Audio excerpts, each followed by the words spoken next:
When I told my wife about the pop behind my left eye, she said, you know, that could be an aneurysm. I thought, well, that's not a very smart guess because when you get an aneurysm, a rupture, you just die.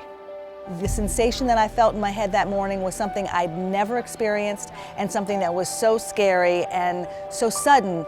And I presented textbook possible aneurysm. I mean textbook. Sudden onset, worst headache of my life. I go to my primary care and he tells me it's stress. One of the reasons we were involved with this is to help raise awareness so people don't have to go through what we've gone through. You need me to open my mouth. You need my story to be told, because if it's not you, it could be your daughter, or it could be your granddaughter, or your great-granddaughter. 1 in 50. Many blissfully unaware that they are navigating life with a brain aneurysm. For most, it will stay that way. For others, everything changes.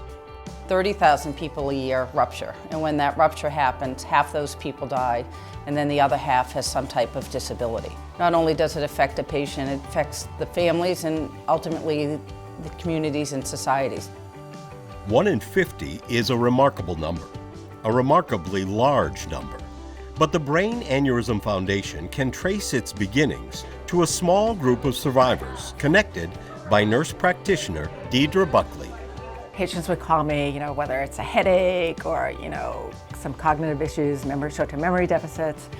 And then eventually I realized there was a theme that many of these patients would have some of these same symptoms. And then I said, you know, geez, you know, why don't we get everyone together in a room? And that's when our support group started. Started off with one support group, and it's now, I think, almost every state has them, even up in Canada.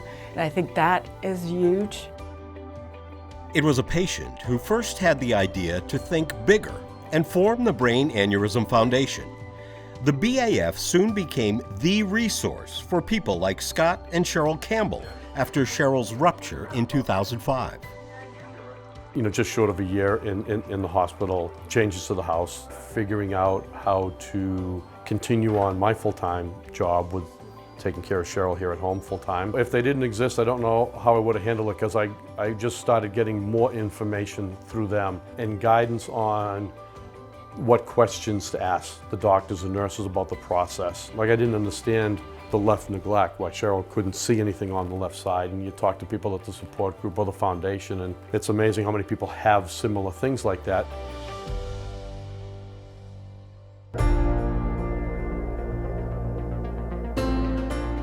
The initial goals of the foundation were to provide education and support. And from patient stories, it became quite evident that the need for education extended to healthcare providers as well. There's still the number of misdiagnoses. And, you know, that is very dangerous and really should not happen. Tom Tinlin is fortunate that he is living proof. I had just a horrible, horrible headache, worst headache of my life. Had been to my primary care physician who thought it was stress, and I had explained to him that I had a very high stress job, and I was pretty confident that that wasn't it. The last thing I said to him walking out of his office is the prescription's in my hand, and I said, you know, you're the doctor, but I gotta tell you, I feel like you're not listening to me. 1 week later, Tom's aneurysm ruptured. He made it to the ER, where he remembers listening to the doctor quite clearly. He used the word grave 3 times. He said, I need to tell you you're in grave, grave condition. And when he started saying it the 3rd time, he said, Mr. Tinlin. I said, you know what, you don't have to call me Mr. Tinlin, because I know what you're telling me, and you know, feel free to call me Tom, because this could be the last conversation we ever have. Everything that my family has suffered, and my children, it was avoidable. You know, and I do think it starts with med school. In the emergency room, there's many, many people who present with headache, and of those, only a small percent are actually a ruptured aneurysm. There's many other causes of headache, which can make the diagnosis elusive, but it doesn't mean that we shouldn't think it and be aware of it. And the awareness is the key. At the Brain Aneurysm Foundation, we now have actions in place to look into the medical school curriculums to be sure this is being covered. Efforts to educate and raise awareness also require raising money. The majority of BAF's support comes from individuals who donate or attend fundraising events. CNBC's Sharon Epperson directs dollars to research after her experience. But at the time I was in my late 40s, a woman, African American. Automatically, demographically, that puts me at a higher risk to have a brain aneurysm. I knew none of this. And it is through the Brain Aneurysm Foundation, actually, that I found out all of this information. I think it's important to fund the research because I'm a mom. So my primary job and my primary passion and focus in life is to be the mother of Dylan and Emma, my 2 teenagers.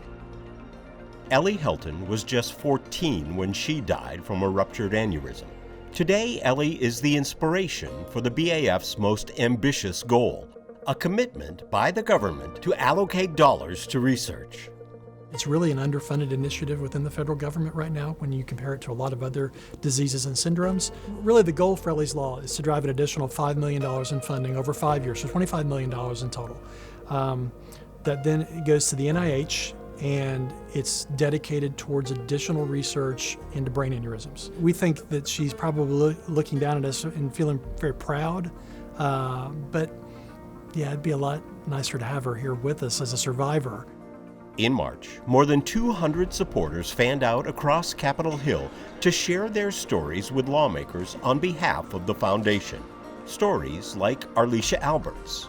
I'm also a research patient, so the procedure that saved my life was a research, something that they tried. They call me the $1 million lady because of the funding that it went in to save my life. When I found the Brain Aneurysm Foundation, I didn't realize it was all this. I thought it was just something online where you talk to people. Then I saw later that they were having a meeting in DC, and I said, I'm going to go there. Your boss's support on Ellie's Law. I've never met a community of people that just want to give back and change things for people down the road. And for me, it drives me every day because there is still so much to be done for this disease. From a single support group in a Boston hospital to the halls of Congress, it's been a remarkable journey. And we're just getting started. I just want to say happy 25th anniversary to the Brain Aneurysm Foundation. 25 years. Congratulations to the Brain Aneurysm Foundation. You're my favorite. You've done so much to help me. Thank you so much to the Brain Aneurysm Foundation for all of the fantastic work it's done for those with brain aneurysms in the past 25 years, myself included. Happy 25th anniversary to the BAF. Congratulations to the Brain Aneurysm Foundation on 25 years of great work, 25 years of raising awareness, and 25 years of saving people's lives. God bless. Thank you, thank you, thank you, thank you for the work that you do for people just like me.